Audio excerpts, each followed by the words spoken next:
Today on Design for You, we focus on designing rooms for children, how to marry parents' needs and their children's wants. We all know it's a difficult balance to achieve. First, our design makers of the day, Bunny and Clyde, give us a taste of their handcrafted kids' furniture. Then we dive deep into the world of children's interiors with our guest, Matsela Moshokoa of Diaro Living. And Mariëtte Sakelliou of Little Interiors takes us through a gender-neutral nursery, a toddler's room and a preteen room. Lots of variety and lots of inspiration right here on Design for You.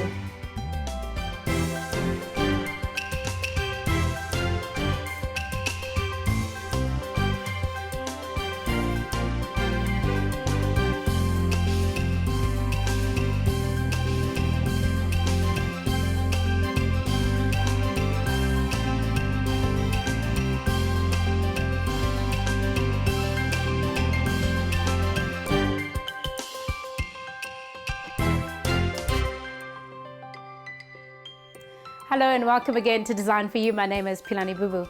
Today we take a look at designing rooms for children, and our guest is Matsela Moshokoa from Diaro Living, and she's designed a room for a girl and a room for a boy. But first, here's Bunny and Clyde as they showcase their handmade wooden furniture for kids.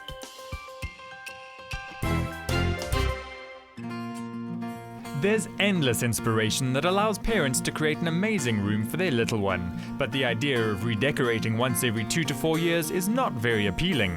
Furniture designers Bunny and Clyde design multifunctional products that not only grow with your child, but can also be passed on for generations.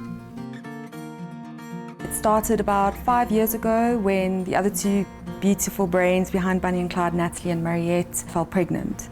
And so we started the process of decorating their nurseries and realized there just wasn't anything out there. It was all sort of the same old generic white kind of furniture.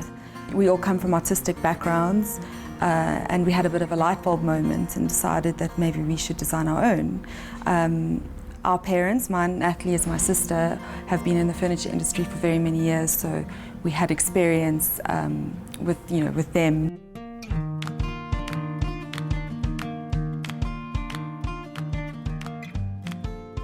What inspired us to make children's furniture specifically is that we saw a gap in the high-end, high-quality made furniture for children. Most of the furniture you get today is very cheaply made, doesn't last.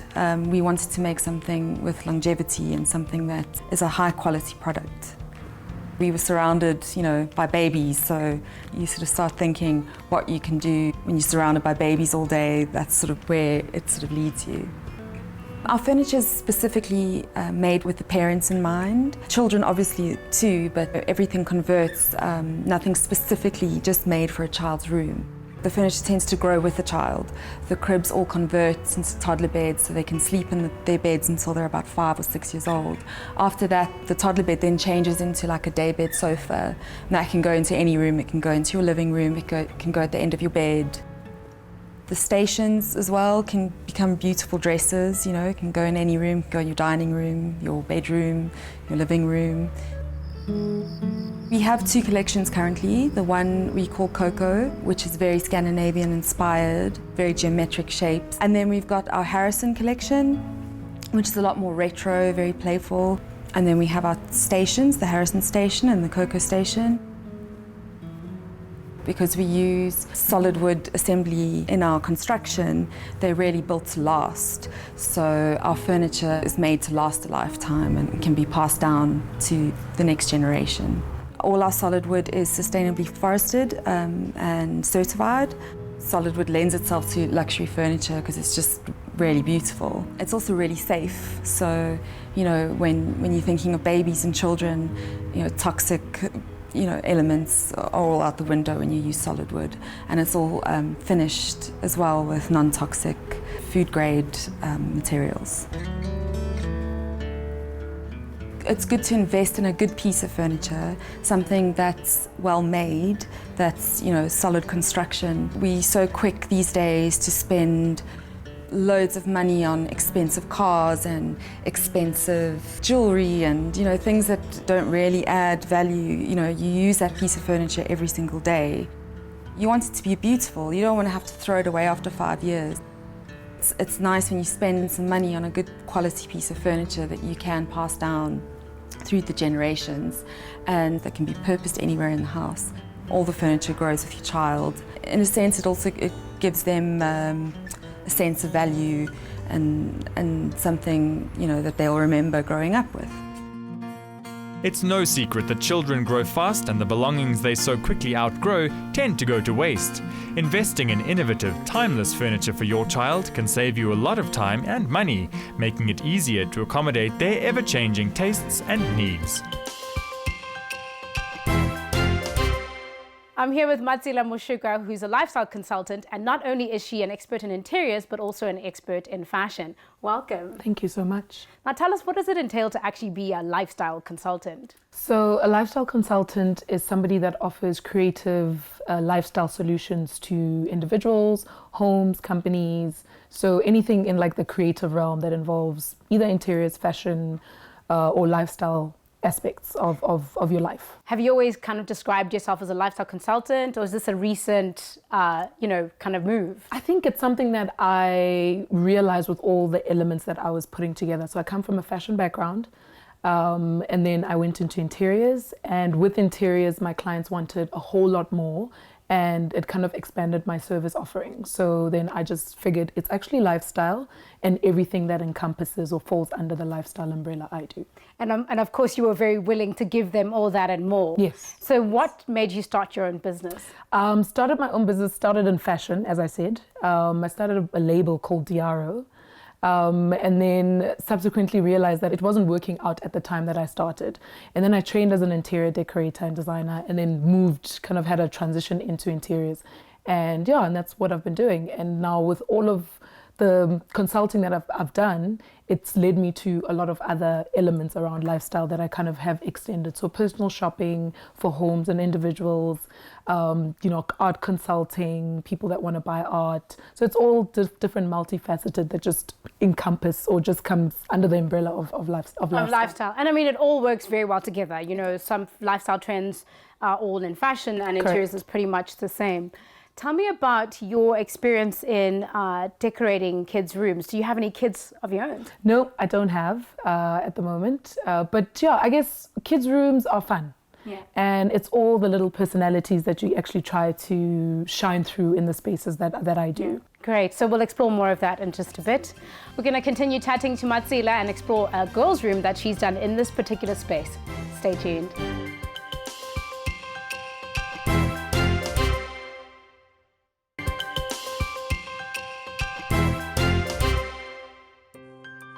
Welcome back. You're still watching Design for You, and we're exploring the wonderful and imaginative world of kids' bedrooms. I have Matsela Moshokoa from Diaro Living, and she's designed this girl's bedroom. Tell us about the inspiration behind this room. So the young lady that occupies this room is 11, and her theme was around rainbows and unicorns. So we decided to kind of like do the focal wall in the rainbow colors, and actually add a little bit of color elements around the room. So we literally hand painted all the lines, taped it and painted it ourselves, because we couldn't find a wallpaper that actually mimics the rainbow as close to this. It's quite bold. It is. And then we decided to go with a 4-poster bed with curtains again that makes it a lot more airy-fairy. And then we also picked up the rainbow colors on the curtains on the 4-poster bed. And then the scatter cushions as well have an element of the rainbow colors as well. So what's cool about this room is that you can't, for me, it also works for any gender. Yeah. She at the time wanted rainbows, and it was just great to kind of try to interpret what she wanted in the room. How does a conversation with a girl who's how old? 11. 11. Yeah. How does that go about? Did you talk to the parent, and did she translate the information? So I always want to speak to the individual that I'm working with, even if they're 11 years old. So because you get a lot from what they actually are, kind of jamming on at that age. Or loving or vibing with. Exactly, because it's different for different age groups. Yes. So it was nice to have a sit down with her, and she explained. I mean, it was all over the place. There was a lot. And then we kind of had to find one idea that we're actually going to pull through. Now, parents quite often have a particular idea as to how they want these spaces to look. Mm-hmm. It also comes with disciplining the child. Mm-hmm. How did you manage to incorporate what the parent needed and what the child wanted? So in the space, the parent wanted practicality. So there needed to be a bed, and a study desk and a place to kind of like play and relax. So taking those three elements and incorporating in them in the room actually works. So as long as it was practical, we could actually have creative reign with what her idea of the room should look like. And within the child's mind, in terms of playing, are there any things that you've considered in how she wanted to play, for instance? So we decided to add seating in the bay window. Again, that adds to the comfort and relaxation area of the room. We accented it with a lot of the rainbow colors in the theme with the room. And again, that just serves as a place where you can, if you don't want to sleep or lay on the bed, you can actually have another seating area within the room. So, you know, they say mom knows best. So who signs off a kid's room when it's done? You know, who says like, I'm happy with this? You know, who snags it? Well, I think the kids should snag it first because that's the place that they're going to be spending a lot of time. And this is, I think, from a child's perspective, moving into being able to have control of your own personal space. It starts in your bedroom. But yes, obviously, finally would be the parent. And then in this case, it was the dad that said, you know, if she's happy, I'm happy. It'd be interesting to see how that translates in a boy's bedroom. And I believe you've done one in the neighborhood. Yes. Shall we go take a look? Let's do that.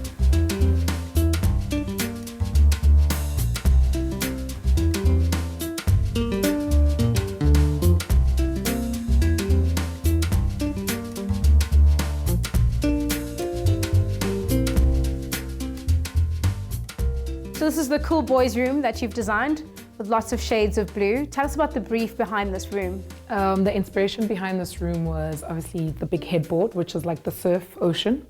So the little boy is into surfing. That was his interest at the time. And I decided to interpret that into different shades of blues, using denims, using all different kinds of textured fabrics, to kind of bring that underwater or ocean kind of feel. So it's very cool and it's blue. I love the Perspex headboard. The room was empty, I believe, when you started. Yes. Now, this is a bigger room, but relatively others may not have such big space. Where do you begin and then where do you go after that to design a boys' room? I think it starts with the functions that are needed within the space. So there were, again, from parents' brief, that he needed to have an art space, a place where he can actually draw, a resting play area, and then obviously the bed. So storage was a very big part of it as well because he's got a lot of books and a lot of toys that needed to be stored away to also still keep the look of the bedroom when he's not here, kind of like nice and uniform.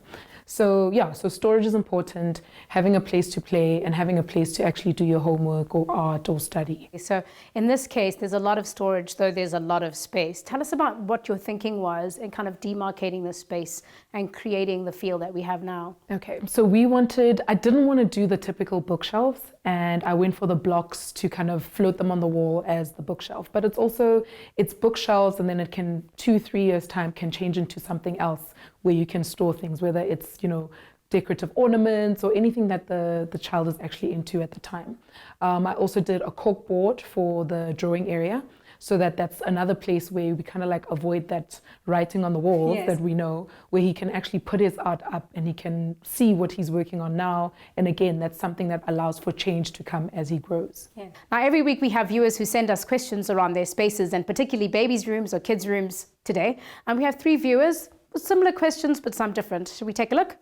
This is our first viewer, and this is a girl's room. And they're looking to add a lot more vibrancy on the walls. I think they also have a spatial issue, and I'm sure the girl could get to do more.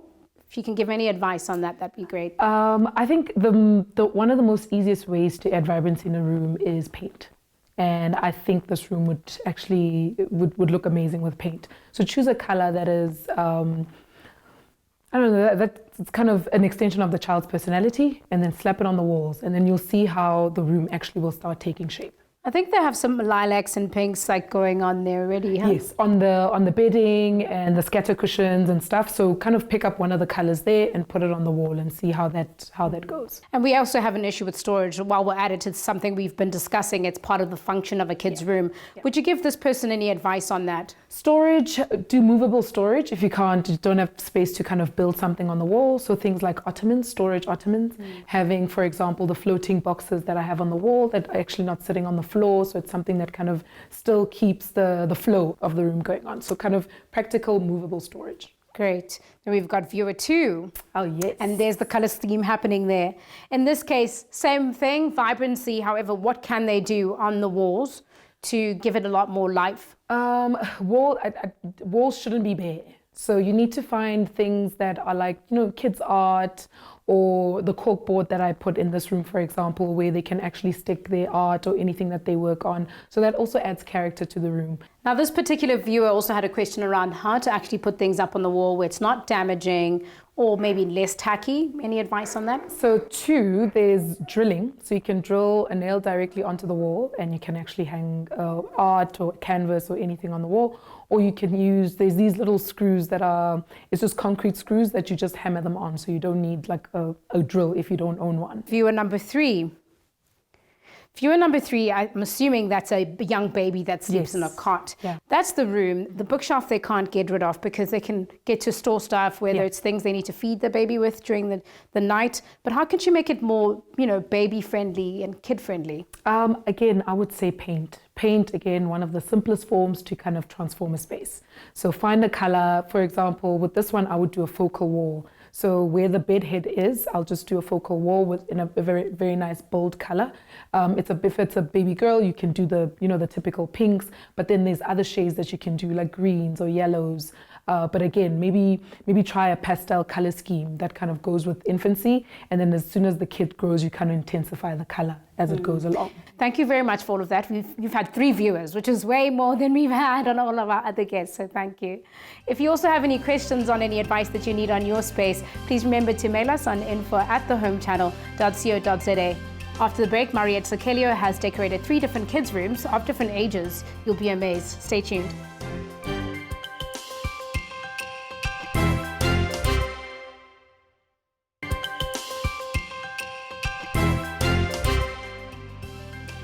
Welcome back. You're still watching Design for You, and if you're looking for inspiration to decorate a kid's bedroom, here's Mariëtte Sakelliou as she gives us her take on kids' rooms.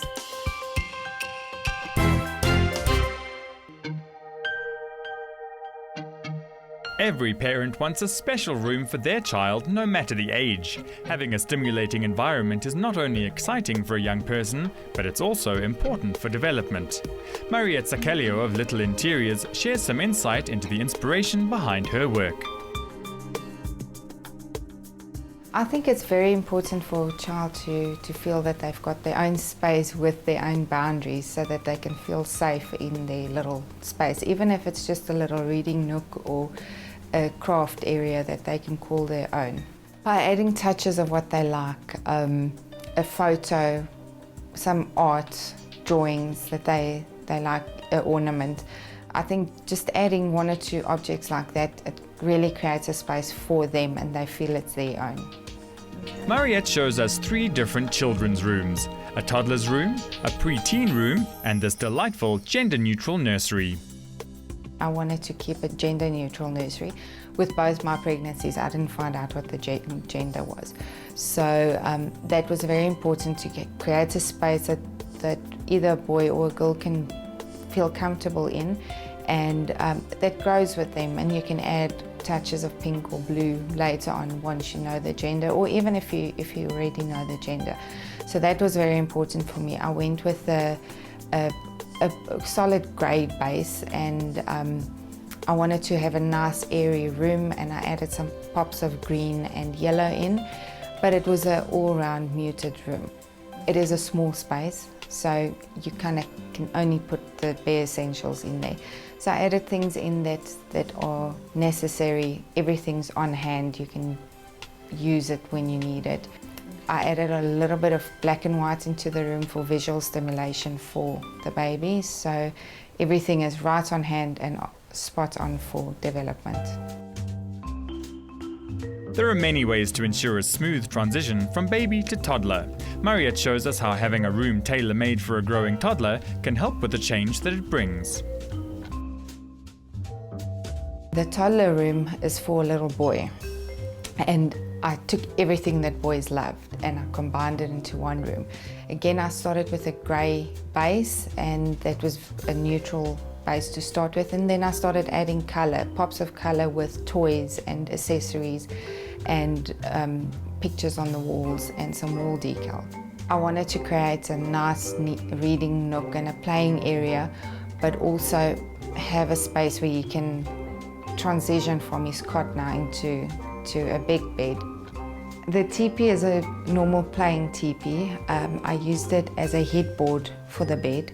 We are transitioning the little toddler from a cot to a bed now, and this is a fun way of getting them to want to sleep in the bed.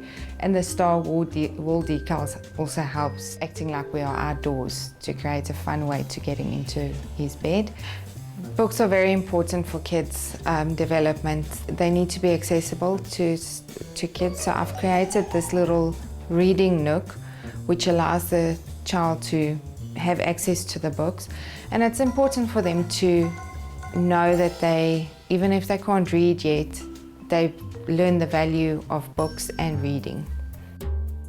Every little girl wants a special hideaway and a space to call her own. Mariëtte shows us how to create the perfect escape for your preteen princess. The tween room is for a little girl that's between a little girl and a teenager, and trying to keep some of the elements to still keep her a little girl, but adding in interest that she might develop within the next 2 years or so as she goes towards her teen years.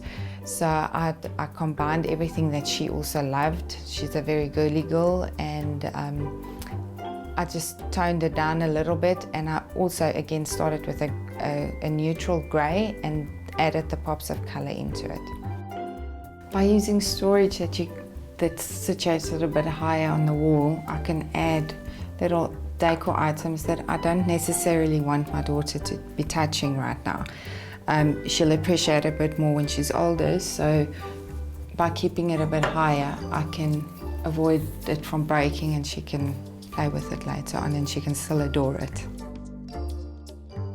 The headboard is custom designed. I was inspired by a Dutch-owned cupboard company that used these little silhouettes of Dutch houses. So we decided to do a headboard out of it, which is a fun, different design to the room.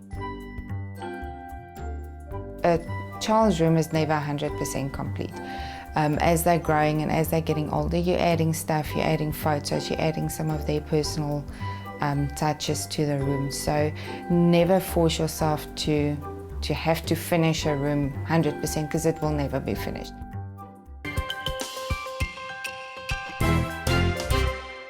One final question for you. Some parents don't usually have the luxury of having separate boys and girls rooms. Any advice on how to create a unisex room? Yes, the 2 beds, of course, and then using gender neutral colors. So go towards the greens, the red, oranges and yellows, so not so too blue or so too pink.